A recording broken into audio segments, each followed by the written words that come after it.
नमस्कार दोस्तों, मैं हूं शुभम और आपका बहुत बहुत स्वागत है। तो दोस्तों, अपनी हम जीसी लॉन्ग की सीरीज़ को आगे बढ़ा रहे हैं। हम थे चैप्टर 9 में और जो है लेक्स, जिसका हमने पार्ट 1 कंप्लीट कर लिया था और हम आ गए हैं पार्ट 2 में। तो चलिए देखते हैं पार्ट 2 क्या है। ठीक है, अब दोस्तों पार्ट 2 में जैसे कि हमने पिछले लेक्चर में लास्ट हमने छोड़ा था जो लेक फॉर्म बाय इरोजन से, तो उसमें पहला हमने बस कास्ट लेक देखा था और मैंने विंड डिफ्लेटेड लेक नहीं पढ़ाया था। तो इसमें हम विंड डिफ्लेटेड लेक से स्टार्ट करते हैं। अब दोस्तों विंड डिफ्लेटेड लेक क्या होता है कि बहुत सारी जगहों पे ऐसे होते हैं कि जब पानी चलता है, मतलब कि जब हवा चलती है, तो वहाँ पे एक हवा का दबाव, मतलब हवा का जो तीव्रता होती है, जो इंटेंसिटी होती है, वो इतना ज़्यादा होता है कि वो यहाँ से धूल को उड़ा के लेके चला जाता है। और कभी कभी ये धूल इतनी बड़ी हो, इतनी ज़्यादा वहाँ से उड़ जाती है, इतनी ज़्यादा वहाँ पे गड्ढे बन जाते हैं कि नीचे से पानी निकलने लगता है। ठीक है, तो यहाँ पे बनता है विंड डिफ्लेटेड लेक।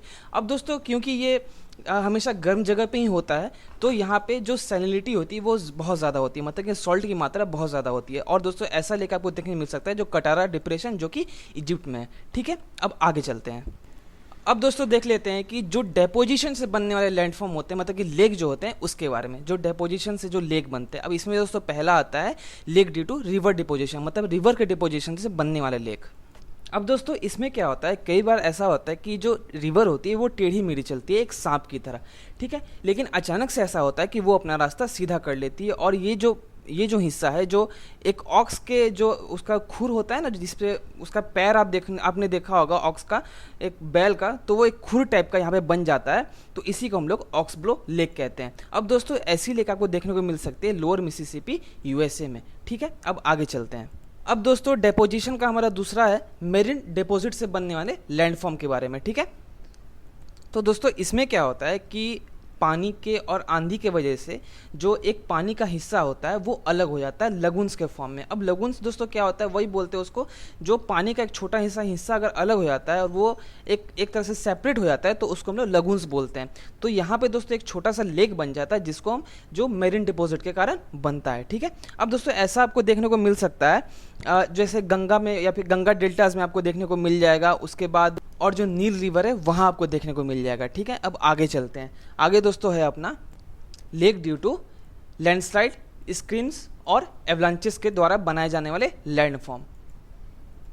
अब दोस्तों ऐसे लेक को हम बैरियर लेक भी बोलते हैं। ठीक है, इसमें दोस्तों एक्चुअली में होता क्या है कि जब लैंडस्लाइड होते हैं तो एक जो रास्ता होता है वैली का वो ब्लॉक हो जाता है, और जब पानी आगे आता है तो वो जो मटेरियल है, जो कि उस जो मटेरियल वहाँ पे लैंडस्लाइड से यहाँ पे बिखर गया है, तो वो उसको पानी को आगे बढ़ने नहीं देता है।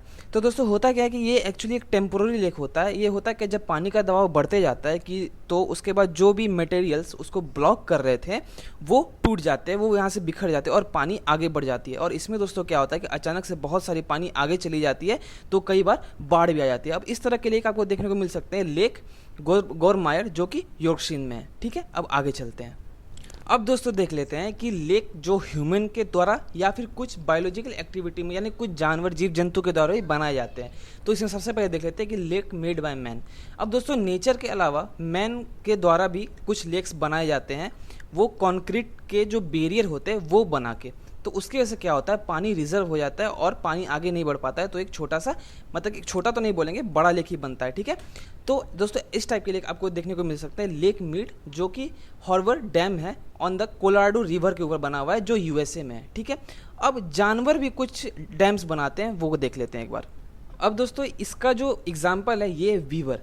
वीवर क्या करता है ना कि पानी के अंदर कुछ छोटा सा डैम बना लेता है और पानी को जमा कर लेता है। ठीक है, और इस तरह के लेक आपको मिल सकते हैं नॉर्थ अमेरिका में, जो कि beaver lake Yellowstone national park है। ठीक है, जो यूएसए में इस तरह के आपको जो लेक्स है वो देखने को मिल जाएंगे। ठीक है, अब दोस्तों देख लेते हैं कि लेक में और ह्यूमन बींग्स में क्या रिलेशन है, मतलब लेक और ह्यूमन बींग क्या, लेक जो है वो ह्यूमन बींग्स पे क्या इन्फ्लुएंस डालता है, ये देख लेते हैं एक बार। दोस्तों इसमें सबसे पहले आता है मीन्स ऑफ कम्युनिकेशन। ठीक है, अब इसमें दोस्तों क्या होता है कि मीन्स ऑफ कम्युनिकेशन, मतलब कुछ जो लेक होते हैं वो बहुत बड़े होते हैं। ठीक है, अब बड़े होते हैं तो यहाँ पे बोट्स चल सकते हैं, जो कि बहुत सारे हेवी जो गुड्स होते हैं उसको एक जगह से दूसरे जगह ले जाने में मदद करते हैं। अब वो गुड्स कौन से होंगे, जैसे कोल हो गया, आयरन हो गया, मशीनरी हो गया, जो अनाज होते हैं वो हो गया, फिर टिम्बर हो गया, उसको एक जगह से दूसरी जगह ले जाने में मदद करते हैं। तो इस तरह कम्युनिकेशन में मदद करते हैं झील। अब दूसरा है इकोनॉमिक एंड इंडस्ट्रियल डेवलपमेंट। आप जानते हो दोस्तों कि कोई भी इंडस्ट्री बनाने के लिए पानी का होना बहुत ज़रूरी होता है। जैसे कोई भी इंडस्ट्री बन रही है कहीं पे, तो वहाँ पे पानी होना बहुत ज़रूरी है। तो अगर कहीं पे लेक बना हुआ है, उसके अगल बगल अगर इंडस्ट्री बन रहे हैं, तो वहाँ पे तो यहाँ पे क्या होता है, यहाँ पे अगर इंडस्ट्री कोई बन रही है तो उसको बहुत ज़्यादा फ़ायदा होता है क्योंकि वहाँ पे पानी है। अब दोस्तों वाटर स्टोरेज के लिए आपको पता है कि वाटर अगर कहीं पे छोटा सा अगर डैम बना लेते हैं हम किसी भी रिवर के ऊपर, और कहीं ना अगर मान लीजिए पानी का अगर रुख अगर मोड़ देते हैं, तो वहाँ पे हम पानी को स्टोर कर सकते हैं बहुत सारी चीज़ों के लिए, पीने के लिए, क्योंकि बहुत सारे लेक जो होते हैं वो फ्रेश वाटर लेक होते हैं। ठीक है।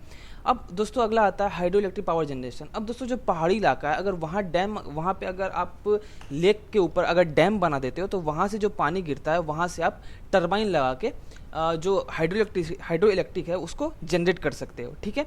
तो ये अक्सर कहीं ना कहीं पहाड़ी इलाकों पे ही आपको देखने को मिलेगा। अब दोस्तों एग्रीकल्चर पर्पस, ऑब्वियस सी बात है, अगर कहीं पे लेक है, ऑब्वियस सी बात है वो फ्रेश वाटर लेक है। अगर वो नॉर्मल जगह दैट मीन्स कि वो गर्म जगह पर, अगर डेजर्ट वगैरह के एरिया में नहीं है, तो वहाँ पे सैलिनिटी की मात्रा बहुत कम होती है, वो पानी खारा नहीं होता है, वो फ्रेश वाटर लेक होता है। तो उस वाटर को हम एग्रीकल्चर के या फिर इरिगेशन के पर्पज से यूज़ कर सकते हैं। अब दोस्तों रेगुलेशन ऑफ वाटर फ्लो, मतलब वाटर फ्लो का रेगुलेशन।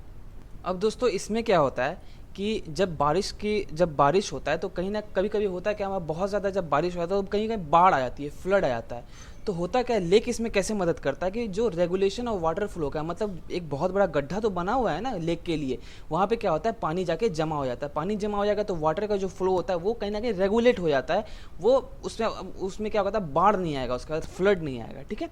अब दोस्तों मॉडरेशन ऑफ क्लाइमेट में भी इसका बहुत बड़ा रोल रहता है। अगर मान लीजिए कोई जगह बहुत ज़्यादा गर्म है तो उसको कहीं ना कहीं जो लेक होता है, अगर लेक में पूरा पानी भरा हुआ है तो वहाँ के वो क्लाइमेट को थोड़ा सा मॉडरेट कर देता है। अगर बहुत ज़्यादा गर्मी है तो वहाँ पे थोड़ी सी ठंडक, थोड़ी सी राहत पहुँचाता है। अब सोर्स ऑफ फूड, आपको पता है दोस्तों जो लेक होते हैं उसमें फ़िशिंग की जाती है, मतलब कि उसमें जो फ़िशिंग की जो एक आप बोल सकते हो उसको एक फ़िशिंग एग्रीकल्चर होता है, वो भी वहाँ पे की जाती है। तो वो कहीं ना कहीं हमें खाना भी, फूड जो है प्रोवाइड करता है। अब सोर्स ऑफ मिनरल, अब दोस्तों लेक में बहुत सारे मिनरल्स भी पाए जाते हैं। ठीक है। अब दोस्तों वो मिनरल कौन होंगे, जैसे बोरॉक्स हो गया, जिप्सम हो गया, इस तरह के मिनरल हमें पाए जाते हैं जो हमारे डे टू डे लाइफ में बहुत ज़्यादा काम आते हैं। अब दोस्तों one of the most important जो टूरिस्ट अट्रैक्शन का काम करता है, आपको पता है दोस्तों कि जो झील होती है वो लोगों को बहुत ज़्यादा पसंद होती है, वहाँ पे लोग को कहीं ना कहीं थोड़ा सा समय बिताने में बहुत अच्छा लगता है, तो ये टूरिस्ट अट्रैक्शन का भी काम करती है। इसका आप एग्जाम्पल ले सकते हो कश्मीर में जितने भी लेक्स हैं उसके। ठीक है। तो दोस्तों इसी के साथ अपना जो लेक है चैप्टर 9 वो कंप्लीट हो गया है। ठीक है। जो अपना नेक्स्ट लेक्चर होगा वो होगा कोस्टल लैंडफॉर्म जो है चैप्टर 10। ठीक है। तो अगर दोस्तों आपको लेक्चर अच्छा लग रहा होगा तो लाइक, शेयर और सब्सक्राइब ज़रूर कीजिएगा। तो मैं हूँ शिवम दोस्तों, मिलते हैं अगले लेक्चर में। ठीक है। That's all, bye bye.